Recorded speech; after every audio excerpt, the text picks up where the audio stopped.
Hello students. Today let us discuss about valuation of shares, and in valuation of shares today we are going to look over another method of valuation, that is yield method. Now when we are talking about yield method basically refers to a technique where we used to calculate the earnings or the productivity of the firm based on its investments. So a firm used to make investments, and by making the investments, whatever the earnings or whatever the profit it is to earn, that we used to call it as a yield. So in a very common language, we basically mean yield is a profit which is available to the equity shareholders. So when a firm used to make investments, after making that investments, when a firm generates profit from that, that profits are supposed to distribute between various in fact investors. Now there are different type of investors, or there are different type of people who have put money into the particular firm. There may be preference shareholders, there may be equity shareholders, there may be debenture holders. So when we are talking about the word yield, we basically talk about the profit which is available for equity shareholders. That means after distributing the profit to preference shareholders and to the debenture holders, whatever their due share is, whatever is available for the equity shareholders, that amount we used to call it as a yield. So such profit to the equity shareholders may be in terms of earning yield or dividend yield. So when we are saying earning yield or dividend yield, it means that a shareholder may used to get the benefit of the profit by way of two ways. Either by way of earning the profit, that means the profit which is distributed between the shareholders, or by way of a dividend which again declares by the company or declares by the firm at a different time of a financial year. So thus this particular yield method used to have two types of valuation. There are two ways of valuing yield method. One is earning yield method and dividend yield method. So let us try to understand that what is actually earning yield method and what is dividend yield method. Now number one is earning yield method. So when we are saying earning yield method, it is also known as earning capacity valuation method or capitalization of profit method. So under this particular method, what we used to do, we used to estimate that what is the value of the firm based on the earnings of that particular firm. So a firm used to earn profit, and by earning that particular profit, the firm used to declare it, or the firm used to distribute between the equity shareholders. So when we are saying of a value of a share, or what the formula of calculating the earning yield method is, that we used to calculate it by way of, we need three things to calculate this. First, what is the rate of return, or what is the expected rate of return? So if the rate of return is already related to past year or related to current year, then we know the rate of return. So that means we used to call it as a expected rate of earning, or rate of return, or rate of earning. But if suppose if we are expecting that how much we will get, so it is related to futuristic way. So in that sense we called it as expected rate of return or expected rate of earning. Both are same thing, which is divided by the normal rate of return or normal rate of earnings. So what is given in the problem, based on that we used to calculate. When we are saying normal rate of return, now normal rate of return is the rate of return which is earned by that industry, or which is earned by that particular type of sector. So that we have to know. If we have that information, then we can easily calculate out the value of a share. And by dividing these two items, whatever the amount comes up, that will be multiplied with the paid up value of a share. So we will multiply this with the paid up value of shares, and we will try to estimate that what is a value of a particular equity share by using the earning method. Now, what happens in a earning yield method? Earning yield method is basically suitable for a large block of company shares, which acquires a large number of shares, because these equity shares are more interested in the earnings of the company rather than the dividend. So when we are talking about those type of equity shareholders who have a huge investment in the company's shares, or who have purchased a huge block of shares, so they are more interested towards the earnings of the firm rather than the dividend. So dividends are generally tends to be lower than the earnings of the firm. So that's why these shareholders, they have a tendency to look for the earnings more. So that is where the method of earning yield method comes up. So this method is also applicable in the valuation of shares for acquiring majority holdings. That is what the basic point is, that if a shareholder is having more number of shares in his or her hand, or if a shareholder is holding a huge bunch of or huge quantum of shares, then obviously that shareholder will be more interested towards the earnings of the firm instead of the dividends of declared by the firm. So when we are talking about this method, here we have to calculate that how much profit is available for the equity shareholders. So to calculate the profit available to the equity shareholders, here we have to look over that what is the earnings of the firm before interest and tax. So when a firm is earning a profit, obviously that profit includes various other elements. So whatever the profit is there, from that particular profit the company has to pay taxes.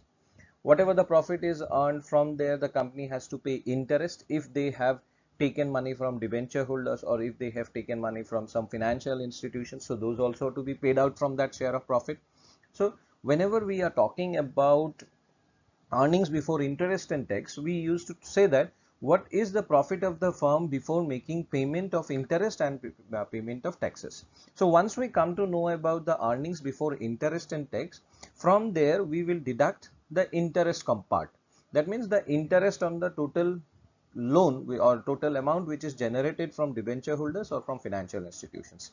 So we will make payment to those institutions. We will make payment to those institutions in a form of interest, and that interest is going to be deducted from the earnings before interest and tax. So after deduction of interest, we will left out with earnings after interest before tax. So we will have after earnings or the profits after interest, because interest is already deducted, and before tax. So from there we are again going to pay the taxes, because taxes are the important component which is which has to be obliged by the firm. So every firm, whoever is earning profit, they have to pay taxes to the government as per the rules and regulations. So obviously the tax component also has to be deducted out. So whatever the earnings before, after interest and before tax is there, from there we are going to deduct the tax. So at a particular rate. So after deduction of that tax, whatever is left out, the next balance is left out, that will be called as earnings after interest and taxes. So we have paid interest, we have paid taxes. So obviously now we are left out with earnings after interest and after tax. Now from there again, if necessary, if we have to maintain some kind of reserves, or we have to transfer certain amount of reserves like general reserves or any other type of reserves which is as per the mandate of the company's decision, then definitely that amount can be transferred from that kind of profit, and whatever is left out after that, that is a profit available for distribution. Now that profit will be again distributed between two categories of shareholders. One is preference shareholders, other one is equity shareholder. So what we have to do here is that first and foremost we have to pay this part of profit to the preference shareholder. So whatever the rate of preference shareholders, just like 9% preference shareholder, 10% preference shareholder, 15% preference shareholder. So what we will do, we will pay the rate of return, or the rate which is entitled to receive by the preference shareholders from that particular profit. So after making payment to the preference shareholders, whatever the balance amount is left out, that balance amount is only available for the equity shareholder. So equity shareholder is entitled to receive the share of profit after making payment to all. So when we are saying after making payment to all, what does it mean?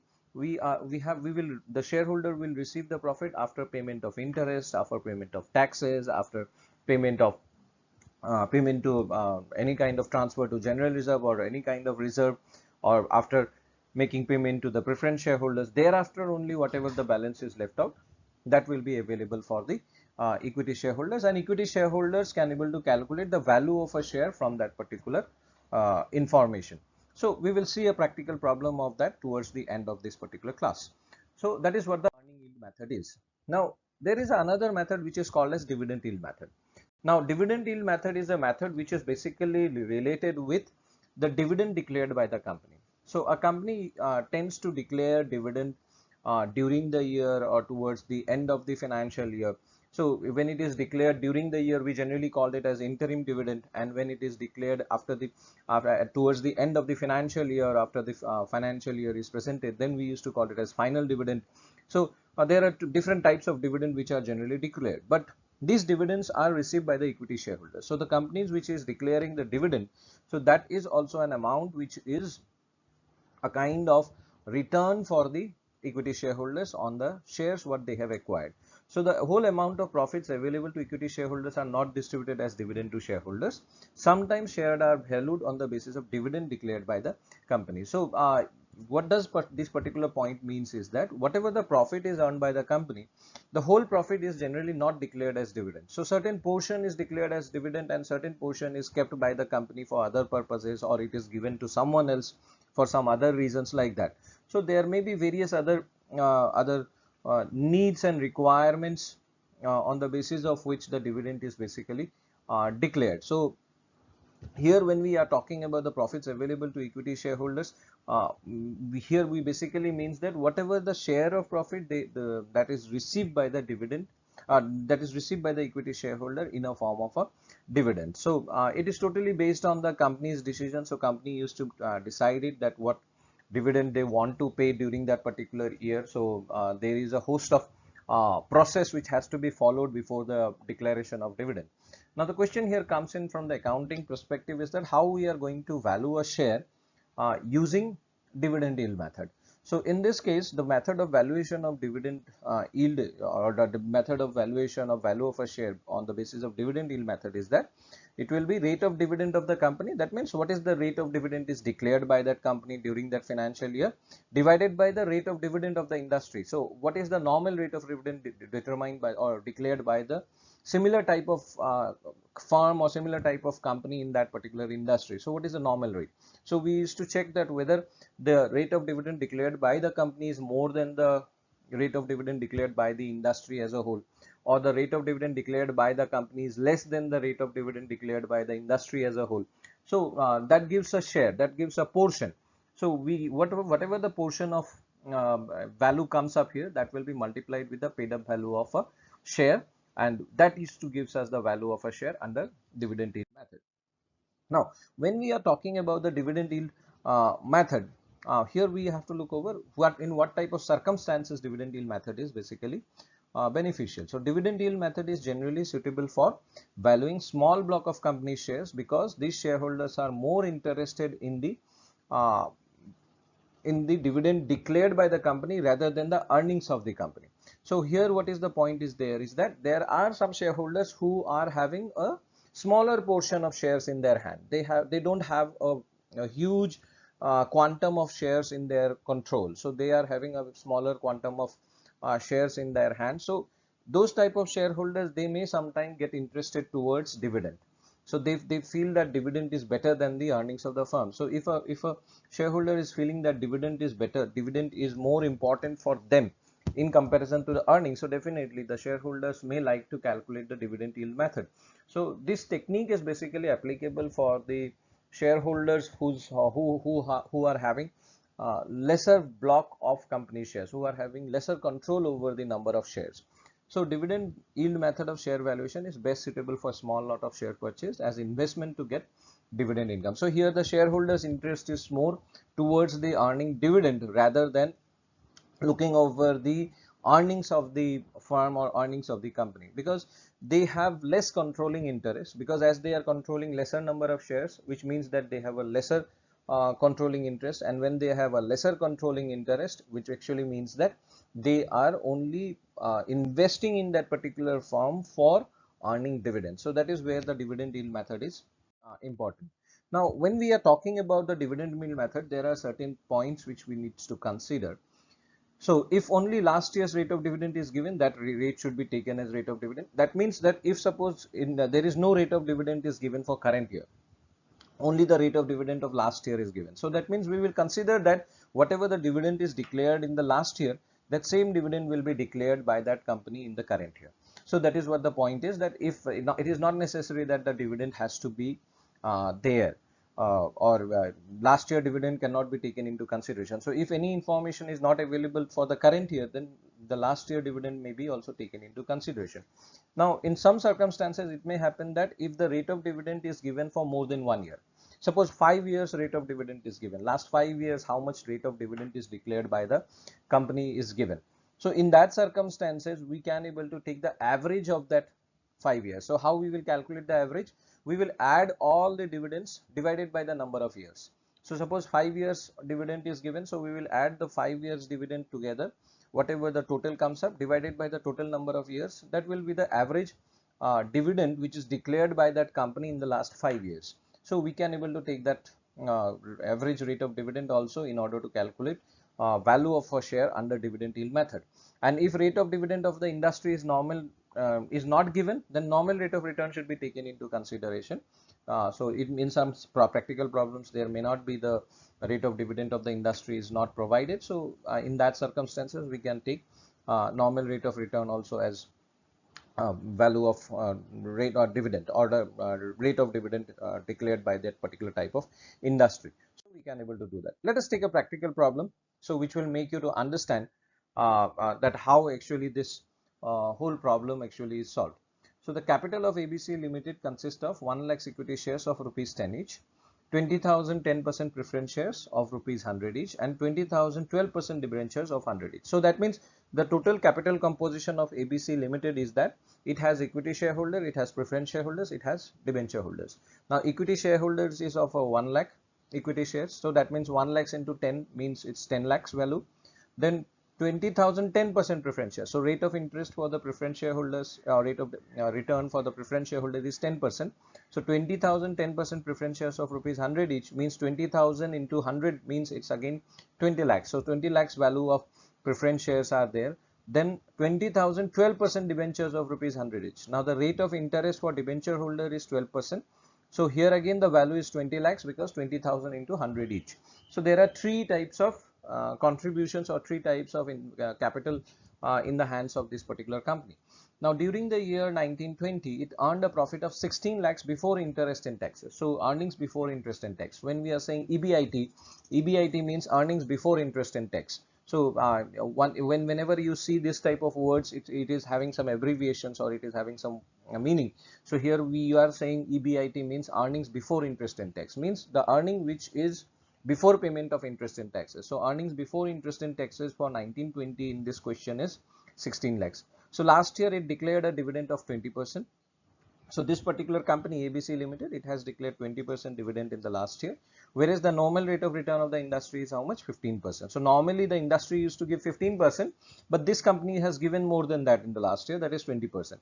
Now assuming that 40% rate of tax, so there is a rate of tax is 40% and 10% transfer to general reserve. So here there is a typological error, so it will be 10% and 10% transfer to general reserve. So we are transferring 10% to the general reserve. Calculate the value of an equity share under earning yield method and dividend yield method. So that means with this particular practical problem, we are going to solve both by using earning yield method and dividend yield method. So what is the value of a share under these circumstances, having earning yield method as well as dividend yield method? Now, before solving the problem of earning yield and dividend yield, we have to do some handout or we have to do some homework. So what is that? So earning before interest and tax, that is EBIT. Earning before interest and tax, it is given 16 lakhs. Now less interest. Now interest we are going to pay to whom? We are going to pay interest to the debenture holders. So debenture holders, as per the question, if you look over, it is given 12% debentures, 20,000 12% debentures of rupees 100 each. So 20,000 12% debentures means it is rate of interest is 12%. So 20,000 into 100, it is 20 lakhs. So 12% of 20 lakhs is how much? 2 lakhs 40,000. So we are going to pay interest to debenture holders. So up from 16 lakhs, we have paid 2 lakhs 40,000 to debenture holders. Now it is profit after interest. So it is the value of 13 lakhs 60,000 is profit after interest before tax. So here we are getting a figure which is after interest because interest is deducted, but tax is not yet deducted. So definitely it is before tax. So profit after interest and before tax is 13 lakhs 60,000. From there we are going to pay tax. Tax is how much? 40%, that is given in the problem. So 40% of the 13 lakhs 60,000. So now 40% of 13 lakhs 60,000 is 5 lakhs 44,000.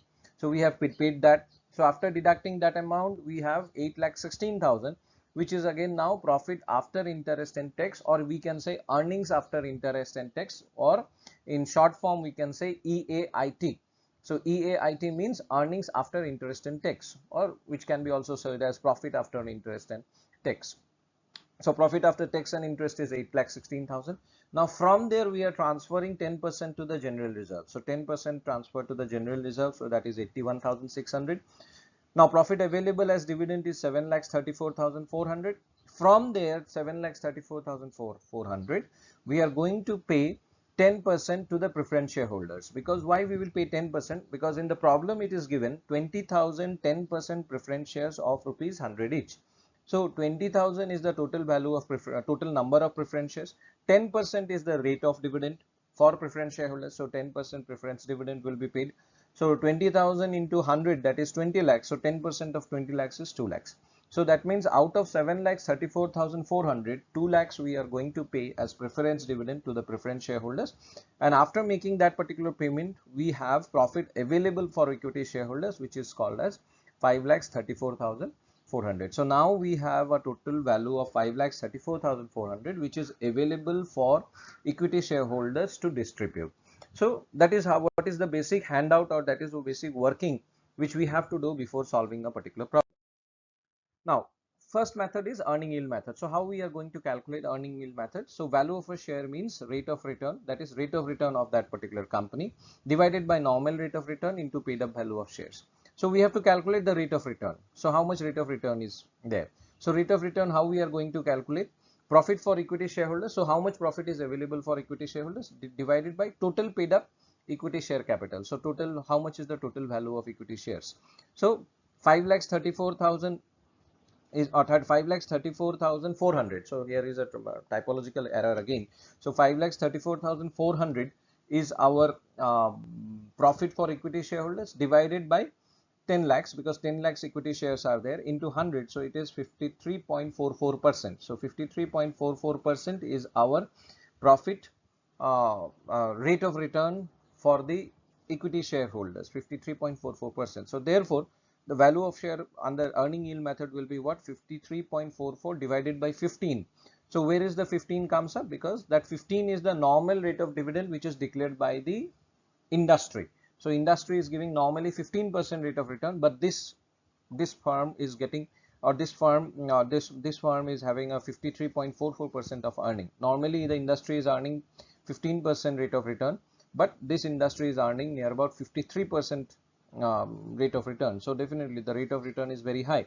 So what is the value of 10 rupees share in this case? So it will be 35 rupees 63 paisa, because 10 rupees is the value of equity share, one equity share. So obviously 53.44 divided by 15 multiplied with 10, that means value of 10 rupee equity share is 35 rupees 63 paisa in the market. So that is what the method of earning yield method. So earning yield method, it actually helps us to estimate that what is the value of a particular share based on the return, or the based on the earnings earned by that particular firm during a particular financial year.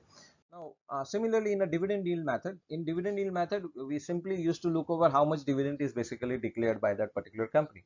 So as given in the problem, only the rate of dividend declared by the company is 20%, and the normal rate of return dividend by dividend declared by that particular type of industry is 15%, that is as given in the question.